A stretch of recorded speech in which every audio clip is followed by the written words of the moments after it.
Hello दोस्तों, आज 25 अगस्त 2021 के करंट अफेयर को डिस्कस करेंगे। तो आज का पहला क्वेश्चन है, किस संस्थान ने भारत का पहला मोटर चालित व्हील चेयर वाहन यानी कि first motorized wheel chair vehicle को डेवलप किया है? तो इसका answer option C IIT Madras. तो India's first indigenous motorized wheel chair vehicle, इसको डेवलप कराया IIT मद्रास ने और इसका नाम रखा गया है नियो बोल्ट। याद रखिएगा, नियो बोल्ट। और इसका इस्तेमाल रोड्स एंड अनइवन टेरेन्स में किया जा सकता है। ठीक है। अच्छा, जो IITs ने कुछ इम्पोर्टेंट डेवलपमेंट की है तो उसको रिवीजन कर लेते हैं। तो इंडिया का फर्स्ट 3D प्रिंटेड हाउस, इसको डेवलप कराया IIT मद्रास ने। ब्लॉक ट्रैक, जो कि एक blockchain based health care information system है, इसको भी डेवलप कराया IIT मद्रास ने। India's first earthquake early warning mobile app, इसको लॉन्च किया गया उत्तराखंड में और इसको डेवलप किया IIT रुड़की ने। उसके बाद MB टेक, जो कि रिकॉर्ड करता है एक रियल टाइम टेम्परेचर को और इसको भी डेवलप किया IIT रोपड़ ने। फेक बस्टर, जो डिटेक्ट करता है इम्पोस्टर यानी कि ड्यूरिंग वीडियो कॉन्फ्रेंस के टाइम में जो इम्पोस्टर यानी कि धोखेबाज आ जाते हैं, प्रकट हो जाते हैं, उसको डिटेक्ट कर सकता है ये फेक बस्टर और इसको डेवलप कराया IIT रोपड़ ने। अगला क्वेश्चन है, पैरालंपिक उद्घाटन समारोह यानी कि पैरालंपिक ओपनिंग सेरेमनी के लिए भारत के ध्वजवाहक यानी कि फ्लैग बेरर कौन बने? तो इसका आंसर ऑप्शन ए तेक चंद। तो टोक्यो पैरालंपिक्स गेम 2020 के लिए तेक चंद, जो कि इंडियन जेवलिन थ्रोअर है और ये इंडिया के फ्लैग बेरर बने हैं for opening ceremony in Tokyo Paralympics 2020। ठीक है। तो इन्होंने रिप्लेस करा है मरियप्पन थंगावेलु को। तो टोक्यो ओलंपिक 2020 के लिए भारत के फ्लैग बेरर बने थे ओपनिंग सेरेमनी में मैरी कॉम एंड मनप्रीत सिंह और क्लोजिंग सेरेमनी में बजरंग पुनिया। ठीक है। अगला क्वेश्चन है, आंध्र प्रदेश के कितने शहर को वाटर प्लस सिटी का दर्जा दिया गया है? तो इसका आंसर ऑप्शन बी 3। तो आंध्र प्रदेश ये इंडिया का ओनली स्टेट बना है जिसको एक से ज़्यादा सिटीज़ को वाटर प्लस सिटी का टैग दिया गया है और ये सर्टिफिकेशन या फिर टैग इसको दिया गया है अंडर स्वच्छ भारत मिशन एंड स्वच्छ सर्वेक्षण असेसमेंट। अच्छा, ये स्टेटस दिया गया है for better treatment and management of liquid waste. तो जो भी लिक्विड वेस्ट है उसको इन्वायरमेंट में रिलीज़ करने से पहले अच्छे से ट्रीटमेंट एंड मैनेजमेंट किया जाता है, तो इसके लिए ये टैग दिया जाता है। ठीक है। अच्छा, इंदौर ये भारत का पहला सिटी बना है जिसको वाटर प्लस सिटी का दर्जा दिया गया है। ठीक है। अच्छा, स्वच्छ भारत मिशन, इसके बारे में जान लेते हैं। तो इसको लॉन्च किया गया था 2014 में। कहाँ पे? तो राजघाट न्यू दिल्ली में और इसको लॉन्च किया गया था प्राइम मिनिस्टर नरेंद्र मोदी के द्वारा। ठीक है। अच्छा, स्वच्छ भारत मिशन का स्लोगन है वन स्टेप टुवर्ड्स क्लीननेस और इसको इम्प्लीमेंट किया जाता है स्वच्छ भारत मिशन, इसके 2 यूनिट है, स्वच्छ भारत मिशन अर्बन एंड स्वच्छ भारत मिशन ग्रामीण। तो स्वच्छ भारत मिशन अर्बन इसको इम्प्लीमेंट किया जाता है ministry of housing and urban affairs के द्वारा। वहीं पे स्वच्छ भारत मिशन ग्रामीण इसको इम्प्लीमेंट किया जाता है ministry of drinking water and sanitation. अगला क्वेश्चन है, किस मंत्रालय ने युक्त धारा पोर्टल को लॉन्च किया है? तो इसका answer option A ministry of rural development. तो युक्त धारा ये एक न्यू जियो स्पेशल प्लानिंग पोर्टल है और युक्त धारा ये मनरेगा स्कीम को इजी बनाने के लिए हेल्प करेगा और इसके लिए यूज़ किया जाएगा रिमोट सेंसिंग एंड GIS यानी कि geographic information system based information. अच्छा, मनरेगा इसका फुल फॉर्म है Mahatma Gandhi national rural employment guarantee act. ठीक है। अच्छा, 2021 में जो इम्पोर्टेंट ऐप्स या फिर पोर्टल लॉन्च हुए हैं तो उसको रिवीजन कर लेते हैं। तो नमस्ते योगा ऐप, इसको लॉन्च किया था मिनिस्ट्री ऑफ आयुष ने। अमृत वाहिनी ऐप, इसको झारखंड गवर्नमेंट ने लॉन्च किया था। सुपेश पोर्टल सुप्रीम कोर्ट ने लॉन्च किया है। ई छावनी पोर्टल, इसको लॉन्च किया था मिनिस्ट्री ऑफ डिफेंस ने। अगला क्वेश्चन है, टीकाकरण भारत कार्यक्रम यानी कि वैक्सीनेट इंडिया प्रोग्राम किसके द्वारा लॉन्च किया गया है? तो इसका answer option A M Venkaiah Naidu. तो वैक्सीनेट इंडिया प्रोग्राम इसको लॉन्च किया गया है vice president of India M Venkaiah Naidu के द्वारा और इसको ऑर्गेनाइज किया गया था give India foundation and sustainable goals coordination centre के द्वारा, जो कि बेंगलुरु में स्थित है। अगला क्वेश्चन है, हाल ही में किस देश से ऑपरेशन देवी शक्ति के तहत 800 से ज़्यादा लोगों को निकाला गया है?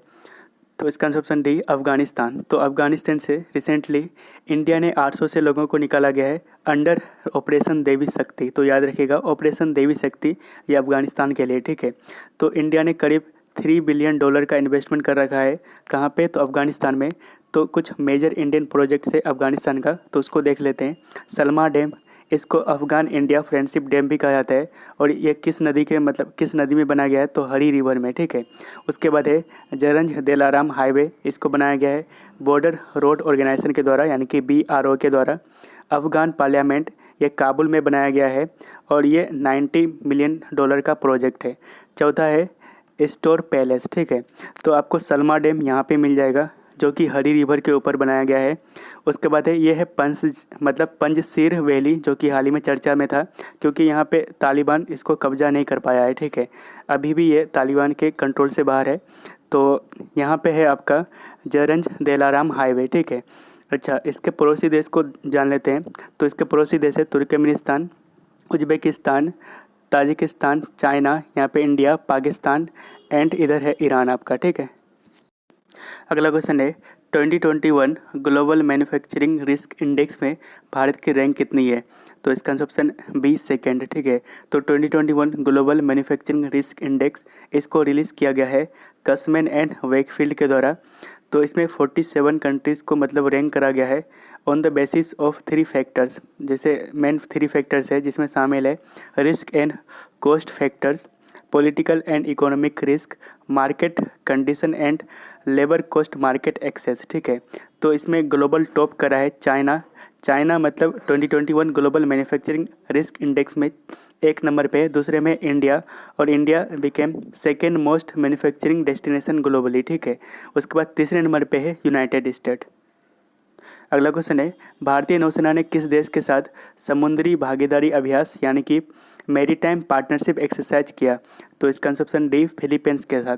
तो मैरीटाइम पार्टनरशिप एक्सरसाइज ये कहाँ पे किया गया? तो वेस्ट फिलीपीन सी में। तो आपको मैप में दिखा देंगे अभी। तो यहाँ पे फिलीपीन जिसकी कैपिटल है मनीला, और यहाँ पे है वेस्ट फिलीपीन सी, और यह है पूरा साउथ चाइना सी, ठीक है। तो इस एक्सरसाइज में इंडियन नेवी की तरफ से पार्टिसिपेट किया था INS रणविजय, जो कि एक गाइडेड मिसाइल डिस्ट्रॉयर है, एंड दूसरा है INS कोरा, जो कि एक गाइडेड मिसाइल कॉर्वेट है, ठीक है। तो कुछ 2021 के मतलब रिसेंटली जो एक्सरसाइज हुए हैं उसको देख लेते हैं। तो जैद अल बहर इंडिया और कतर के बीच हुआ है, जो कि एक नेवल एक्सरसाइज था। जैद तलवार 2021 ये इंडिया और UAE के बीच हुआ। इंदिरा 2021 ये एक नेवल एंड मतलब मिलिट्री एक्सरसाइज था। ये किसके बीच हुआ? तो इंडिया एंड रशिया के बीच। Exercise Konkan 2021 India and UK के साथ इंग्लिश चैनल में। अल मोहिद अल हिंदी 2021 ये इंडिया का सऊदी अरब के साथ पहला नेवल एक्सरसाइज था, ठीक है। एक्सरसाइज मालाबार 2021 इसमें क्वाड कंट्रीज़ भाग लेंगे। मतलब क्वाड कंट्रीज़ में कौन कौन आते हैं? तो India, Japan, Australia and America. अगला क्वेश्चन है ओणम हार्वेस्ट त्यौहार यानी कि ओणम हार्वेस्ट फेस्टिवल किस राज्य में मनाया गया? तो इसका ऑप्शन डी केरला में। तो केरला में रिसेंटली मनाया गया है ओणम हार्वेस्ट फेस्टिवल को, याद रखिएगा। तो केरला से रिलेटेड करंट अफेयर को देख लेते हैं।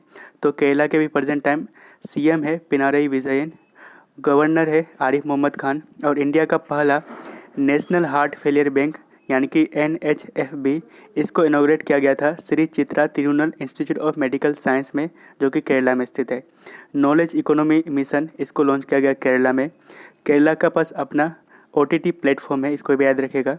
स्मार्ट किचन स्कीम केरला का है। 1 स्कूल 1 IS स्कीम ये भी केरला से रिलेटेड है। अगला क्वेश्चन है यशोधरा मिश्रा और ओमचिरी NN पिल्ले किससे संबंधित है? तो इसका ऑप्शन बी राइटर से, ठीक है।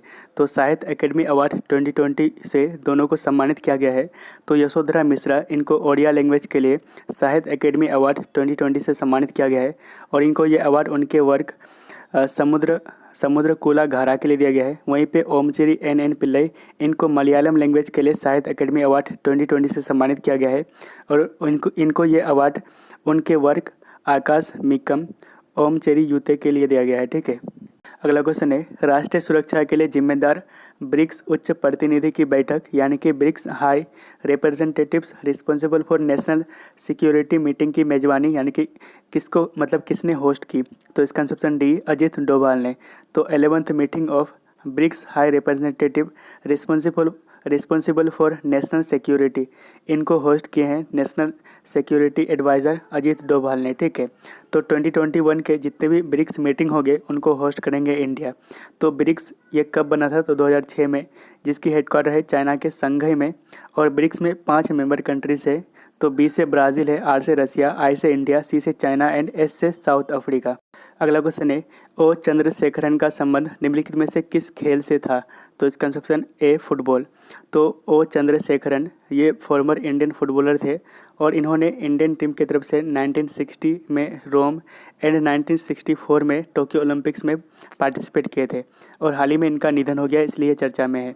तो 2021 के कुछ फेमस पर्सनालिटी जिनका निधन हो गया उनको देख लेते हैं। तो सुंदरलाल बहुगुणा ये इन्वायरमेंटल एक्टिविस्ट थे। दिग्विजय सिंह जाला ये फर्स्ट इन्वायरमेंट मिनिस्टर थे इंडिया के। अख्तर अली ये टेनिस प्लेयर थे। ओ.एम. नामबियार हाल ही में इनका निधन हो गया है, ये इंडियन एथलेटिक कोच थे और ये पी.टी. उषा के कोच थे, ठीक है। एम.एस. नरसिम्हन ये मैथमेटिशियन थे, ठीक है। अगला क्वेश्चन है, बार्क इंडिया यानी कि BARC इंडिया के CEO के रूप में किसे अपॉइंट किया गया है, तो इसका ऑप्शन ए नुकुल चोपड़ा को। तो बार्क इंडिया यानी कि broadcast audience research council India, जो कि एक टीवी व्यूअरशिप मेजरमेंट बॉडी है, यह कब बना था, 2010 में, और हेडक्वार्टर है मुंबई में, ठीक है। और इसी के CEO बनाया गया है नुकुल चोपड़ा को। ये प्रीवियस डे का क्वेश्चन है, तो इसका आंसर कमेंट में जरूर दीजिएगा। तो क्वेश्चन है, भारत का सबसे ऊंचा हर्बल पार्क कहाँ खोला गया है, तो आपका ऑप्शन है उत्तराखंड, सिक्किम, तमिलनाडु एंड केरला।